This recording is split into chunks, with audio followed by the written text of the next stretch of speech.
To sheep. A question for Jamal Bryant. What kind of changes would you want to see in like our communities? Like different from the the violence and whatnot. Like how would you want to uplift the communities? Say it again, please. What type of different changes would you want to see in the communities? Different from like the violence and whatnot, like the crime. Like what other changes would you want to see? I would like to see really a passing of the baton for us to come now a year after the Freddie Gray uprising. I want to first say to the activists, do not think your demonstration was in vain. The reality is you won't read this in the Sun, you won't see it in the paper. Had we not had the uprising, our mayor would have run again. Had we not had the uprising, we would have had I think that now the Band-Aid has been ripped off because the last time Baltimore really came to this point was in 1968 after the killing of Dr. King. Now the world knows we have 16,000 abandoned homes. The world knows we have 70,000 heroin addicts. The world knows we have 42% high school dropout rate. So what I'd like to see is that we're 45 minutes from DC and that Baltimore not be treated as an outlier, but we're the heartbeat of Maryland, but we're treated like the stepchild. And so I'd like to see development really see something happen beyond North Avenue. So I really want us to go from hood to community. And if we move to that, I think that we'll be in a better place.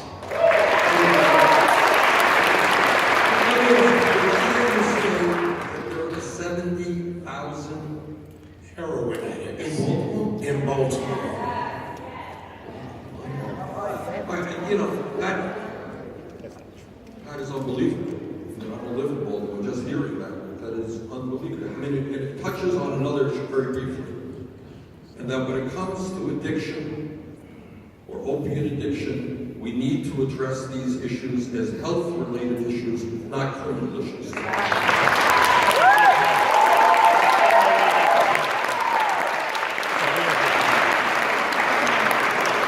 What do you think it's more like? What do you think it's more like?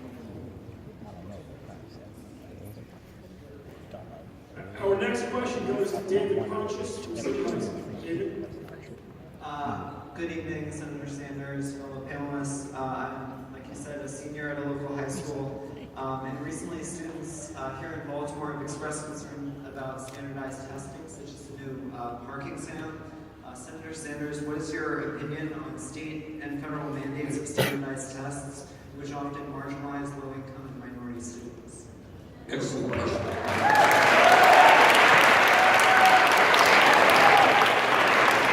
I voted against the No Child Left Behind Act. I am on the committee which is ending the No Child Left Behind Act. The function of a good teacher is not to teach you how to take tests. The function of a good teacher is to see the kid in his or her entirety, to work with that kid, to see that child grow day by day and not use standardized tests. So, testing has a role, but I think we are over-testing many kids in many states in this country.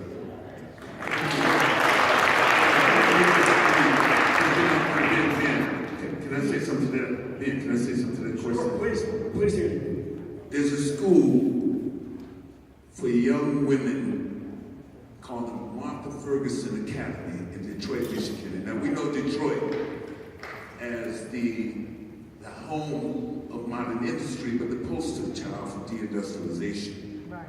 But this school for women, young women, high school, who were pregnant or had children, was a functioning school, an extraordinary academy that graduated 90% of the students. 70% of the young women did not have children of the child within a 2-3 year period. And also, almost 100% of these young women went on to further their education and further their lives and develop and everything The city of Detroit, as bankrupt as it is financially, was bankrupt in imagination. They kept trying to close that school down. Why? It was successful. It was successful in a sense. Whatever they were doing in that sense, in that school, needed to be replicated in other places. Not exactly the same way, but that should have been a model in terms of the way in which we look at education. Testing is for accountability. It has nothing to do with with a child's knowledge, whatever. In places like Seattle, there have been movements to not test. And they've been successful movements not to test. We're not going to test our children. Those movements are important movements as we would build this resistance and talk about education and talk about teachers as a profession. The whole craft of teaching has been deprofessionalized all across there. Look at what happened in Chicago.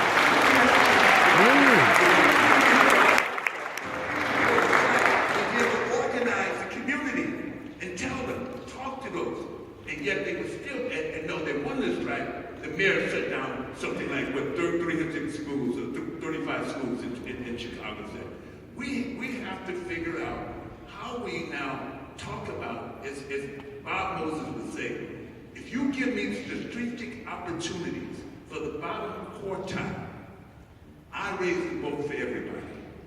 You understand what I'm saying? Strategic opportunities of using techniques to teach children to be functional and to learn math and to appreciate math in that sense. So there are ways in which we can really work with the process of teaching children, not just testing them, but teaching them.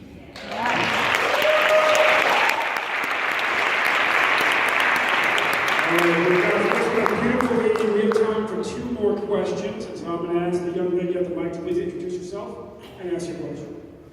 Hello, panelists, Senator Sanders. My name is Shay Elamo from Towson University. I'm an officer of the Black Student Union at Towson University.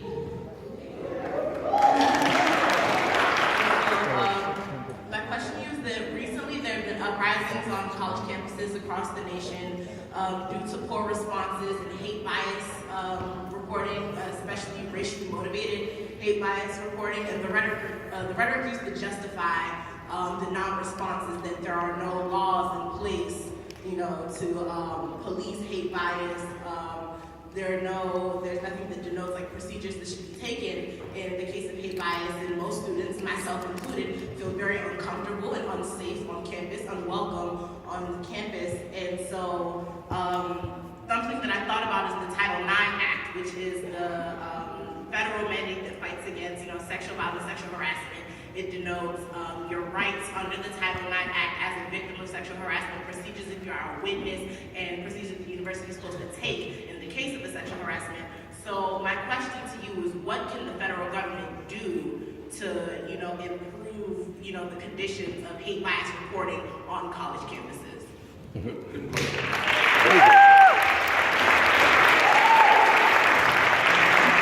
The federal government has a certain amount of leverage in this issue because the federal government puts a lot of money in one capacity or another into colleges and universities throughout this country.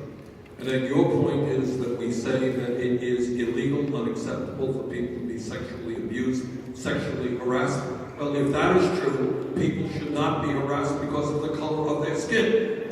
All right? And we should make it we can do that. When there are hate crimes on campus, where people are being attacked in one way or another for racial reasons, that should be against the law, and colleges and universities must be held accountable.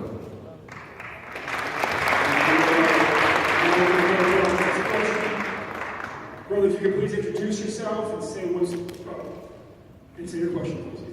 I'm Keanu Smith-Brown. I am a college student at the University of Baltimore. And my question is to you, Senator Sanders. We're all familiar with your position on minimum wage set at $15 per hour, and most of us in this room likely support that. However, there is a larger question about how adoption of social principles will affect labor and wages, particularly in today's economy. President Obama has seen years of consecutive private sector job growth, but has failed to realize higher wage earning jobs. He claims the TTPP He claims the TPP would do just that, create higher wage earning jobs, but we know that service jobs will be outsourced as a result. How would a Sanders administration create higher wage earning jobs for skilled, trained, and future career professionals like me? Okay. I love the president. I work with the president on many issues. I disagree with him on trade policies. I am opposed to the Trans-Pacific Partnership.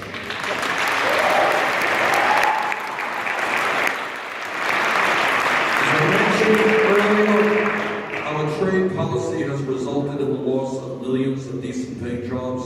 Corporations shut down here and they move abroad. What we need to do is, number one, demand that corporations start investing in the United States of America. We have the leverage to do that. And when they start investing, those are decent paying jobs.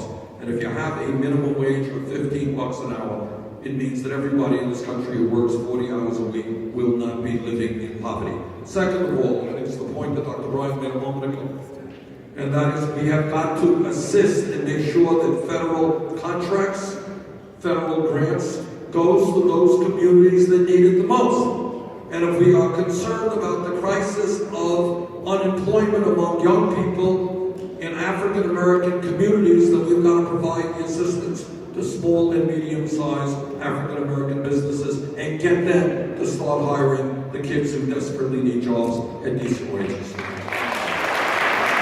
Ladies and gentlemen, thank you. It's been a wonderful night. All right, everybody. My name is Aaron Simmons. Aaron's from Baltimore, from the Sandtown, Winchester area.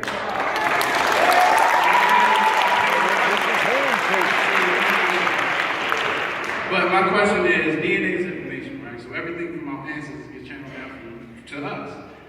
How do you restore our mental stability? How do you do it? After the Jim Crow, the Willie Lynch, the Ron L. Hufford, J. Edgar Hoover, COINTELPRO, Dianetics, which manipulated South Africans. What else? The Declaration of Independence was actually formed while we were in slavery. So how can we get that changed? Amendment 13 is actually, a felon is actually undermined name for slavery. As of Amendment 13, sorry, civil services for walking up. But how can we get past all of this? Like I said, DNA is information. Everything gets channeled down from our ancestors down to us. How do we get past the Jim Crow? How do we get past Willie Lynch? How do we get past?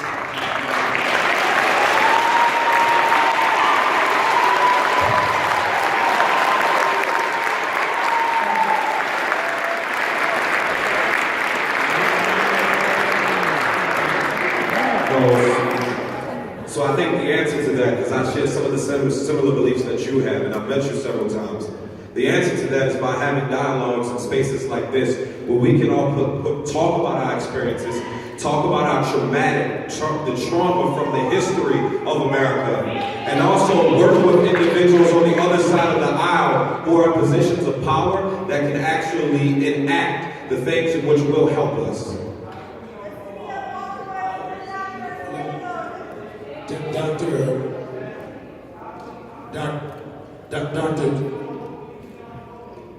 Dr. Joe Drury wrote a book called Post-Traumatic Slave Syndrome.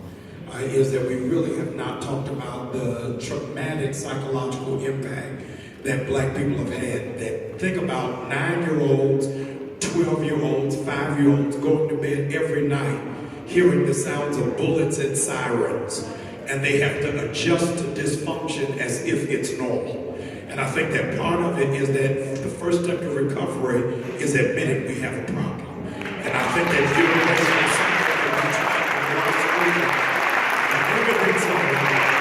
the evidence of it to show the psychological abuse that is continuously impacted on black people is Monday, everybody was cheering about Harriet Tubman being on the front of the $20 bill, to find out Wednesday Andrew Jackson is still on the back. So to have to keep living through that says that America really has not talked about a holistic development, not just throwing money, not just throwing scholarships, but we still bear the marks and the pain of slavery that the senator talked about earlier. It's not 100 years ago. It's just one generation ago, and we've got to give some redress, but I think that you raised a very valid issue of concern.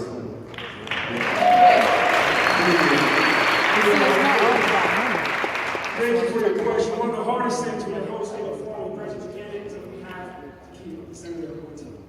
So we have my good friend here who's running for mayor of Baltimore on the Green Party ticket.